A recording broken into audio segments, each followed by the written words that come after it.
Hey, welcome to episode 7 of Heat and Low. We have a monster show to get into with our Golden Knights in the Western Conference Finals. Our Las Vegas Aces trying to secure one of those top 2 spots for the playoffs. September not being so kind to our Las Vegas Lights, and the debut of our Las Vegas Raiders is this Sunday. So let's just go ahead and jump into the episode.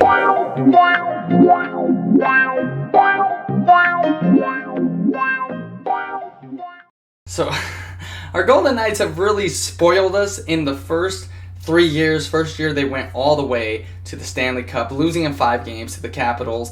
Last year, they made it to the second round, held a 3-1 lead against the San Jose Sharks, and then, I don't want to talk about the rest. But this year, they were back in the Western Conference Finals, so this is the second time within the team's first 3 years. Pretty impressive. I know a lot of people look at us like, oh, well, you got to build your team from scratch. You got to build an all-star team and everything, and sure. But it's still exciting. I'm glad that they're doing well. And we'll get to see with the Seattle Kraken in a few years how they kind of come to form. I really like their logo, by the way. But our Golden Knights, they're playing the Dallas Stars in the Western Conference Finals. Now, these teams have never met in the playoffs. Vegas does lead the season series 6-2, and they played each other in the round robin seeding game, where basically it was to find out what seed each team was going to get. Vegas obviously got the number 1 seed. Dallas has the number 3 seed, and so they beat them in that game. And then the first 2 games, Dallas won the first game.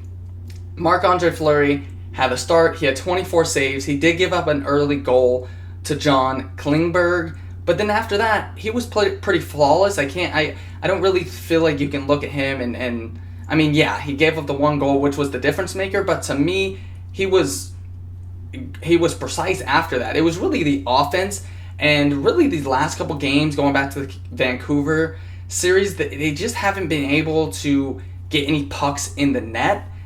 Even in the last series, they were out shooting the Canucks a lot and just couldn't get them to go, and that's what happened in Game 1. Now, Dallas is the most physical team the Golden Knights have faced. They faced the Blackhawks, who were somewhat physical, and then the Canucks were smaller and faster. And so I feel like whenever you're in a series, you have to accommodate and kind of become accustomed with your opponent. So I feel like it usually takes a game or 2 to kind of get your opponent down.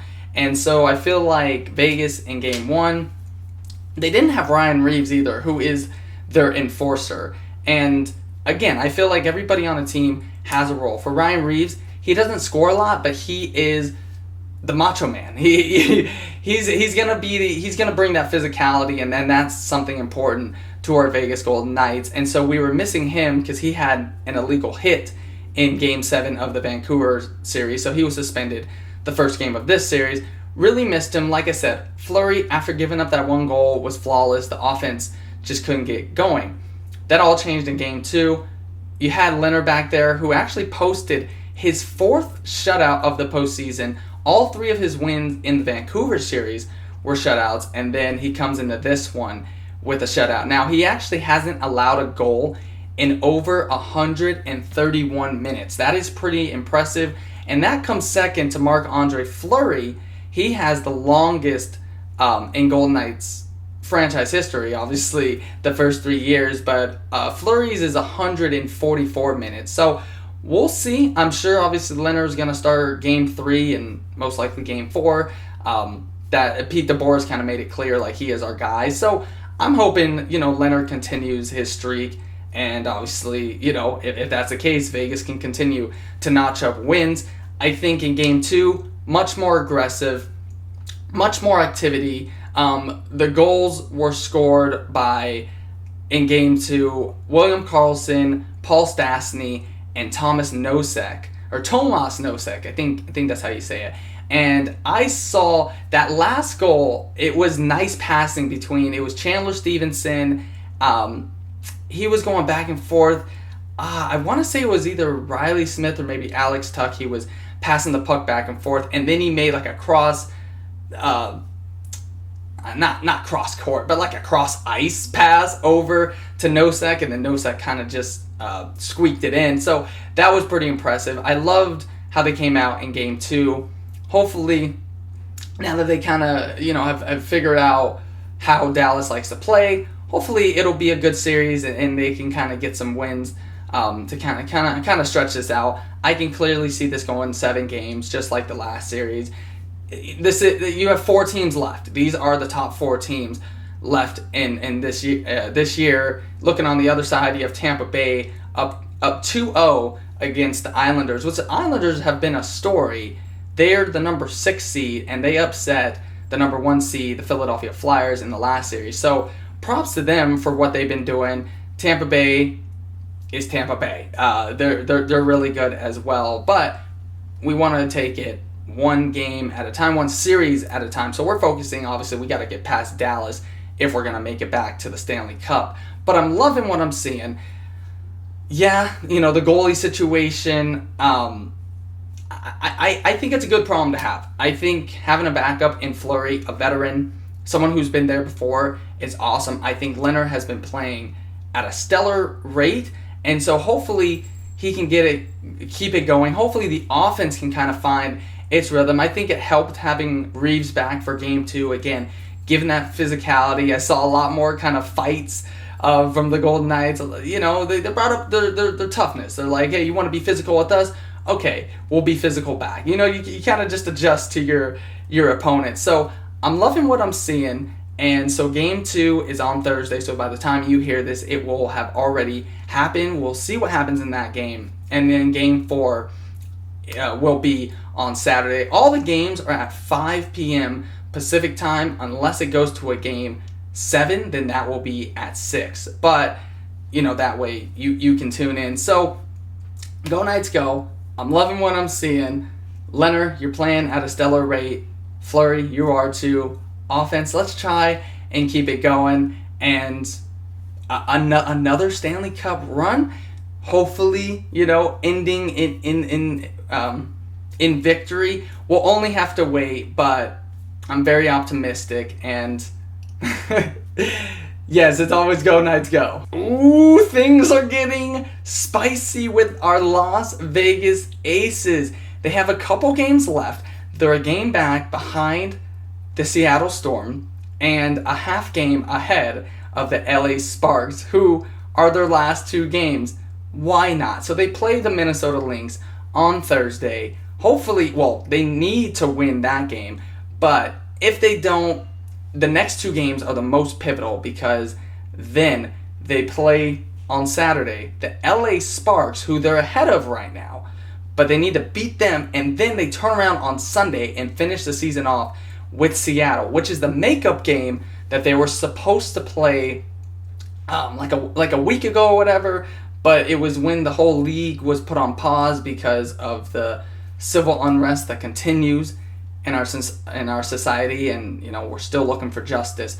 But that is the makeup game for that. So it's kind of set up where, again, the Aces need to finish within the top 2 to secure a double bye straight into the WNBA semifinals. Now, if they don't, it's not that big of a deal. They're talented to go all the way, but they've been playing very well. 15-4 this year, which last year they finished 21-13. Now you look at it, they have 12 less regular season games this year, obviously due to COVID. But hey, you got to play with what you have and how you have it. Baseball only has a 60-game season, so you gotta do what you gotta do. And the Aces have been doing it without Kelsey Plum and Liz Cambage. So props to them.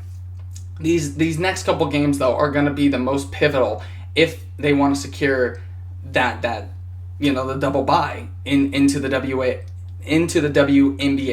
finals or semifinals, excuse me. So we'll see what happens. They've been playing very well, and I think it'll also give them a confidence boost if they can beat the Sparks and the Storm, or at least one of them, because again, you're going to see these teams in the playoffs, and so it's really kind of good practice right before you get into the playoffs to kind of, get your feet wet, and hey, this is kind of how the playoffs are gonna be. These are the type of teams we're gonna be facing. It's not gonna be easy, and so I'm really interested to see how they finish off this season. I hope they finish strong. I hope they secure one of the top 2 spots.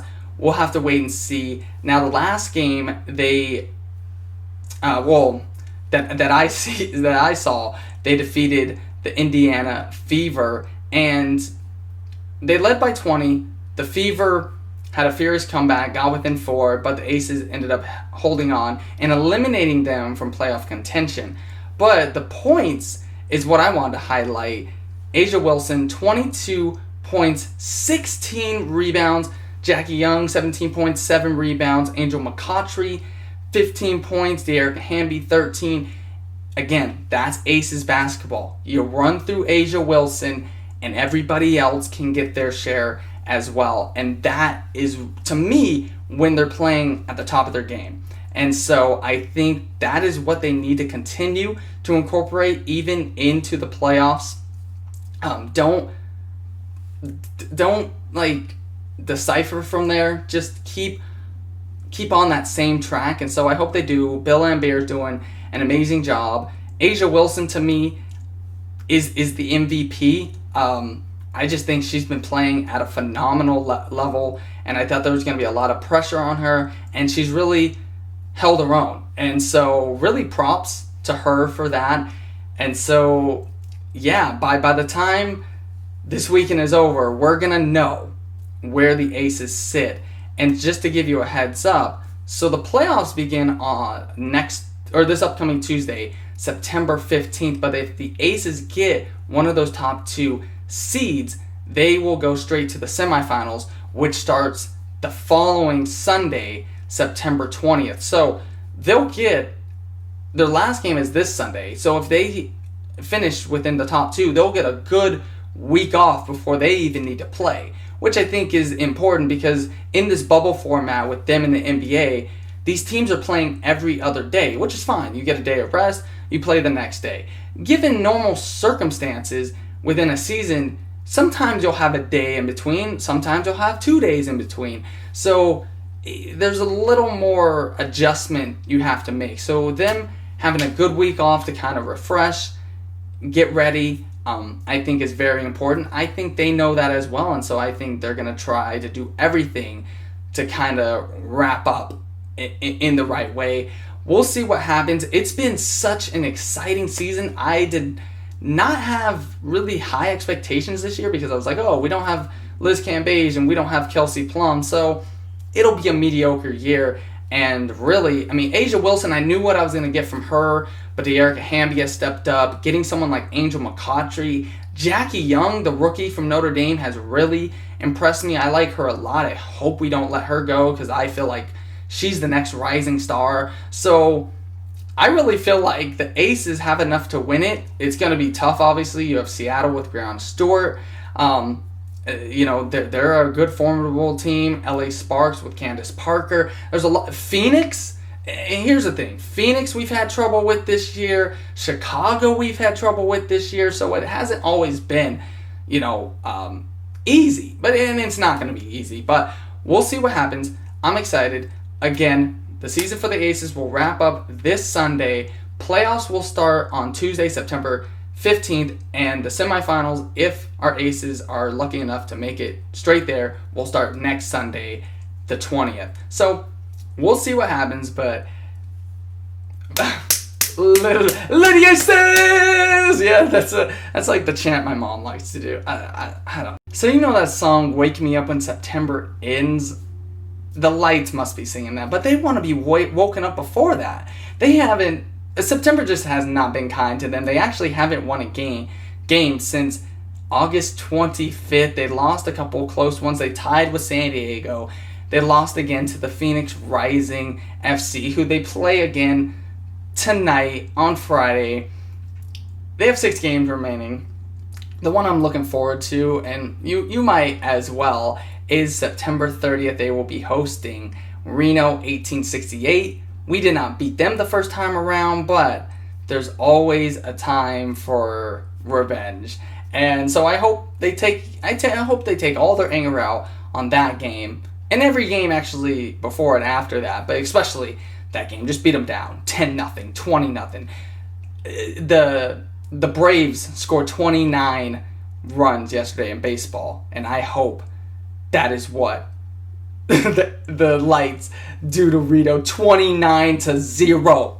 Let's go. That's not even a soccer score, but I would totally take that. So, Lights, I know this season hasn't been that good, and hey, if you ask me, it's because we don't have the best crowd in the league there. So, I know you're missing us.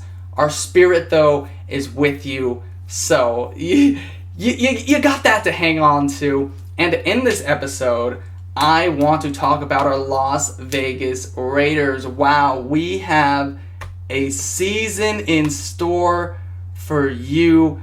I mean, man, it's going to be this Sunday. They are traveling to Carolina, taking on the Panthers, where they're actually a 3-point favorite. Can you believe that? Now, with all the additions they made, it kind of makes sense. They're saying Carolina is in a rebuilding year. They don't have Ron Rivera as their head coach.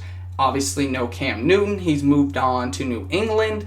But Matt Rule comes over from Baylor, so he's the next college to NFL coach. So we'll see how he does. Teddy Bridgewater, though, I think is a great quarterback. I think he's going to do fantastic things for them. He did so, in Minnesota, he was a good quarterback. I'd argue even great. And then even what he did in New Orleans when Drew Brees went down, he went like 5-0. So, and you still got Christian McCaffrey. So, maybe somewhat of a rebuilding year, but I do think they'll still, I don't know. I could see probably 8-8. That's probably fair. You have the Saints. Obviously now you have the new look Bucks. So, yeah, they'll probably finish third. I feel like they're better than the Falcons. I feel like the Falcons are just the Falcons. Like, they got good players, but Matt Ryan, he's never really proven anything to me. So, yeah, I could see him finishing third. But our Raiders, I want to talk about where I feel like they'll finish. I think they will beat Carolina. I do. They're favored by 3. I think it'll be pretty close, and I think the Raiders will come off on top. Hear me out. Then I think they'll lose their next 5 games. Can I give you the schedule? So, okay. First 6 games. You got Panthers. I think they win. Then you have the Allegiant Stadium debut. You're hosting the Saints. I feel like the Saints are too much. Okay, then you're playing the Patriots. I just feel like they're going to find a way. Bill Belichick, very smart. He's going to have Cam Newton ready. Cam Newton's going to be on a mission of his own. I feel like it'll maybe be close, but the Patriots are going to find a way to squeak it out. Then you have the Buffalo Bills, who again, actually they didn't win. No, they didn't win the division last year, but they were up there. They're a wonderful team. A fantastic team. Wonderful, that seems like a light word to use for them. They're a fantastic team, and they added Stephon Diggs from the Vikings. I really like him. Remember the Minneapolis Miracle? He caught it over the Saints guy. Ripped off his helmet. He is an incredible. I wish we had him as a Raiders receiver. He is just phenomenal. So I think they lose that game against Buffalo.